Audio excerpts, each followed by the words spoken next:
My name is Dr. Elizabeth LaFay, and I'm a doctor of osteopathy. My name is Stephen Clayman. I'm a doctor of chiropractic. Hi, my name is Timothy Stonecipher, and I'm an osteopathic family physician. My name is Molly Rutherford, and I'm a family doctor who also treats addiction. My name is Michael Turner, and I'm a doctor of physical medicine and rehabilitation. My name is Amy Offit, and I'm a doctor of integrative medicine. It's time to talk about what has happened to us all. We are doctors, saying what tens of thousands of silenced medical professionals from all over the world have not been able to say. I think seeing the censorship of these wonderful, super smart doctors, that was scary. To start censoring science, that's a slippery slope. In general, I think we've always trusted the CDC and the FDA. But with this pandemic, it just became questionable to me.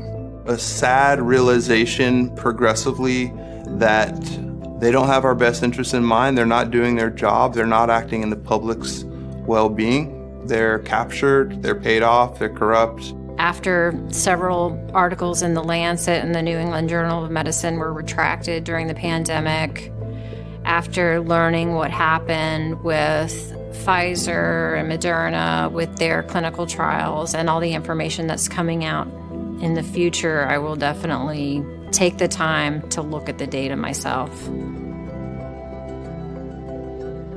I was working in the ER at the start of all of this, and we had really no COVID patients for a very long time. Tents, empty, garbed from head to toe, free meals sent to us, everyone telling us we were heroes. And what we were really seeing were patients who were so fearful that they were coming in with horrible, debilitating anxiety and depression. So many patients I see are literally sitting in front of the television and absorbing everything to tell them, stay home, don't be with your family, don't be with your friends, isolate, hibernate. It's really taken its toll. What we're seeing now, especially as a family doc, a lot of anxiety, PTSD. I've never seen so much fear, not only in our nation, but in the world ever. The fear has been instilled in people, and I think that was the goal of the government, to make people fearful and to be forced into taking this vaccine. I understand why people are doubting the medical profession right now. I want to assure everyone out there that there are many of us who feel this way, and the majority of doctors cannot speak out because they're not independent like me. They work for someone else, and they can't afford to lose their job. They have a family to feed. You know, it's really tough because we're all owned at this point. It's easier for me to come on camera maybe and say some things like this because I am an independent practitioner now. If you don't have your practice, then you really can't help people. And I think that's where a lot of their fear comes from, is the fear of not being employed. On the other hand, there's a certain amount of integrity that is a moral issue. Are you going to give in to what you know is wrong? Or are you going to fight for what's right? You need to give the doctors and their patients their relationship back. Doctors used to take longer with patients and spend time to know them, to know their problems, to know their situations, and it became a business. And I was just one of the employees, which is not really what I had signed up for. You know, doctors these days have high burnout, and I think a lot of it is because what they really wanted to do, this is what I wanted to do too, was to help people every day. Getting back to even the basic foundation of what makes a person healthy would be a great starting place. I would say 20 years ago, most doctors had their own business, and there was a lot of talk. Hey, what do you think about this? Or what's this new drug? Or And I think some of that's been lost through corporate medicine.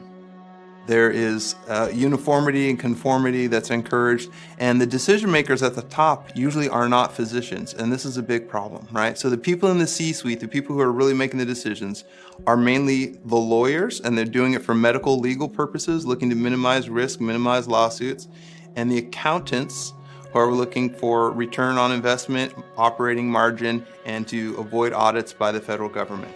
That is their whole MO, and then you've got a CEO there as well.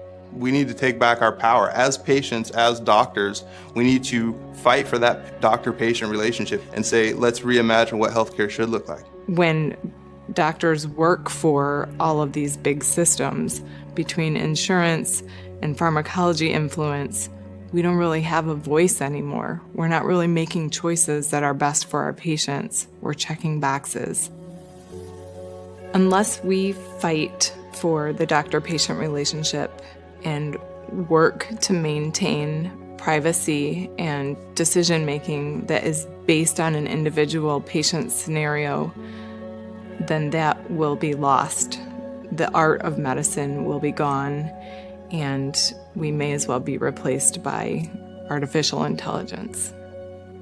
If we all did it, if we all came together, acknowledged what happened, said, we're not doing this again, we need to fix our profession, we need to kick out all of the middlemen who are making money off of our healthcare system. They don't have any power. We have the power. We're the ones that provide the care. Own your health. Take charge of it, starting with just examining our habits. Start with the basic things. Get outside, get sunshine and fresh air and move around. Eat real food. And then as time goes on, I think a lot of that anxiety and depression would just fade into the past. And honestly, there is no pill or quick fix or someone else to do it. We have to do it for ourselves. If you've been terrorized by fear through this, stop listening to the news. Start focusing on faith and just talking to people around you. We've lost our connections. We're all feeling connected through online communities, but that's not ever going to replace having face-to-face conversation and having a hug. There's power in human connection. I think doctors who maybe did some things that they regret should come out and acknowledge what they did and assure patients that they're going to learn from it and change. I think that's necessary. Some accountability. And then I think we need the truth. We need to investigate, why did all of this happen, and how can we keep this from ever happening again? I believe the truth always prevails in the end. It always works its way out. It's like light that tries to get bottled up. It always just starts to break out and illuminate. And I see people coming together from all sides of the political spectrum. We've got people from all walks of life, all income gaps, coming together around core values, things like, accountability, honesty, respect, self-determination, bodily autonomy, freedom. I think we're discovering common ground again. We're discovering back to some of the core values of what it means to be an American. And it's broader than even our country. It's really worldwide. There's an awakening going on. So it's exciting. And we're going to come out the other side on top of this. I solemnly swear to listen to my patients, respect their wishes, and together make the best choices for that individual, and to do no harm.